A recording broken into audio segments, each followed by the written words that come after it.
Okay, so we will be testing start FSD by tap apply switch or button on the display. So let's go ahead and put on your seatbelt.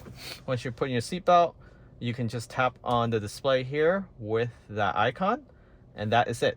So all you need to do is just tap on that after you enter in your navigation location, whether from your phone and you send it to your vehicle, or you can do it on the main display.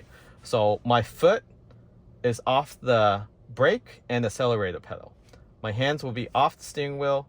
We're going to a post office, and let's see, can it leave this Tesla supercharger and go to the postal service? So let me show you the camera. So we're at the supercharger. The Model Y Juniper has a front camera now. And I'm closing this down. Hit start. Let's see how it does. So you do have to hold it for a second. And it will start going. So it's turning right here. Usually I turn left because the exit is that way. And it sees vehicles from both sides using A pillar or B pillar camera. Does slow down for that cart thing, but then it's blocking the way for oncoming vehicle. Safety first. I'm on standard mode. So this new AI 4.0 hardware does adjust itself as it goes, and it does slow down for speed bump.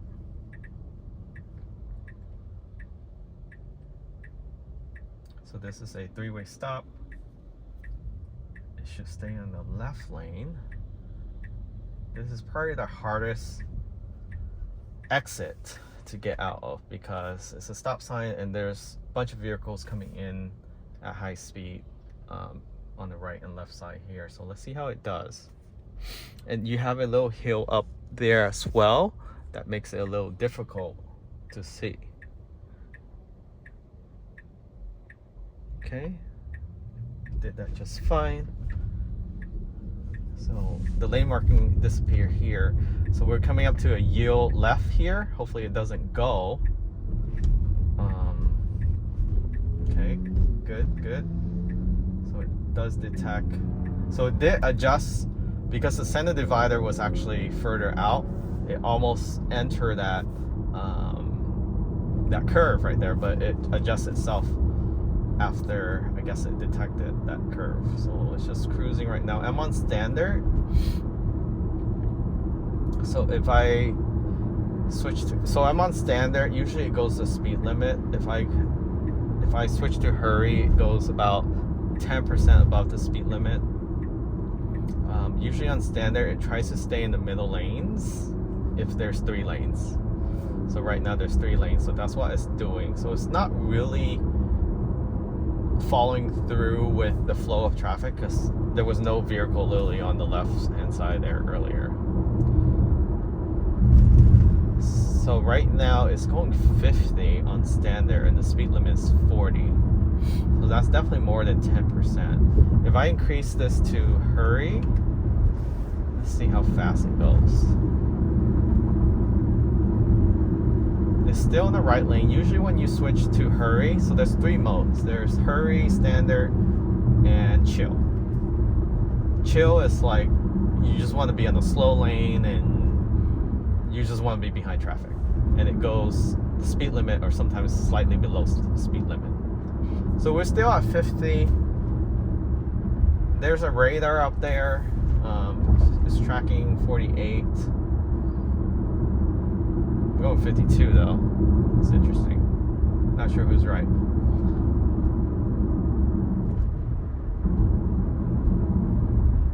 So far, very smooth.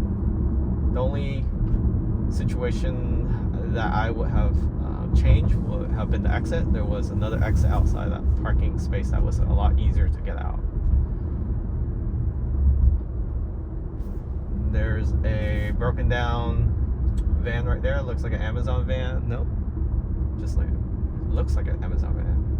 Don't think it was an Amazon van. Even on hurry, braking is still ahead. So it's always doing this when it detects the vehicle in front is slowing down more than the flow of traffic. Under hurry, it will always try to be on the furthest left lane, even on the highway.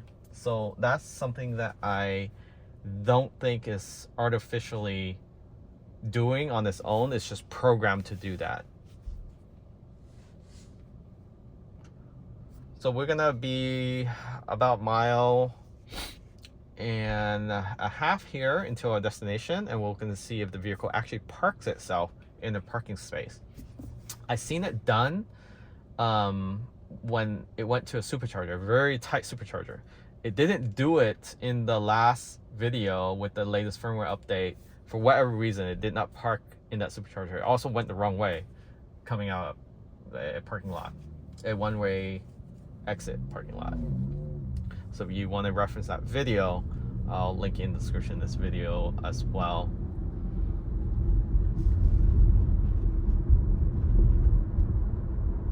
Overall, the acceleration, even with hurry, is very smooth. And to control the aggressiveness of the full self-driving is basically just this one scroll wheel. So you turn it on and off by pressing in. Whether you program it for pressing it in twice or once, that's up to you. And then disengage is just once. And then to move it between the modes, so chill is all the way to the left, and it always will try to stay on the right lane, which it, after I change it to chill, it just moved to the right. And then toggle to the right, you go to standard, and then another one, it becomes hurry. If I do hurry, it's gonna move back to the left lane. So I'm gonna leave it on standard. You can also manually change lane by holding down on the stock column by just turning on your signal, basically. So whether that's the left side, the right side, you just turn it on, and it automatically turn off the turn signal once you enter in the lane, which I think is so nice. It's one of the features that many manufacturers don't have. Usually it's just 3 signal, and then it turns off when you do the light tap versus the full depress. So this is just 1 depress, and on the Y Juniper, you have that stock back. Well, I wouldn't say back, because the original Y had it, but the 3 didn't. So it's back from the 3 not having it, and I guess a lot of people who are consumer of the 3 complain about it. People who purchased the S and X did complain, but they didn't bring it back. It's still on the steering wheel. I prefer the steering wheel because I got used to it. Driving the Highland and the Cybertruck, you just get used to it. It's a lot easier for me. And now when I try to do that, I turn on the windshield wiper and risk scratching the whole windshield. So I'm going to move to the left lane because this lane, a lot of people line up to turn right. So that's how I manually force it to change lane, by just tapping on the signal.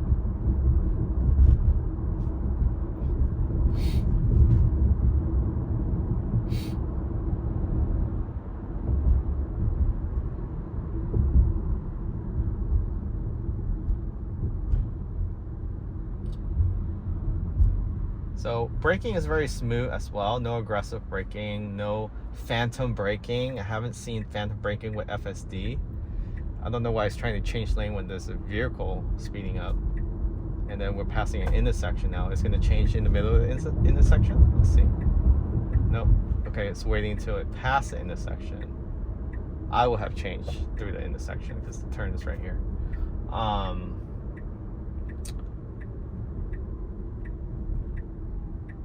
So turning is really good. It doesn't hug the curve too much. So here we are.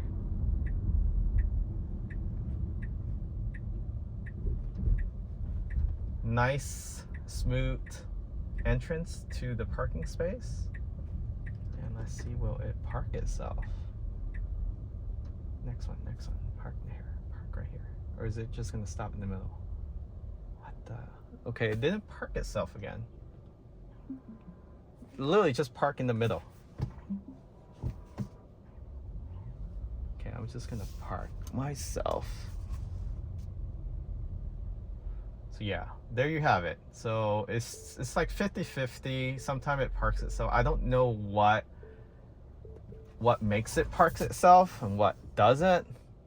Some might say because of the diagonal parking space, but we were just at a supercharger on the last video and didn't park itself. So so that's that. Hopefully you find this video helpful. Catch y'all next time. Remember to subscribe.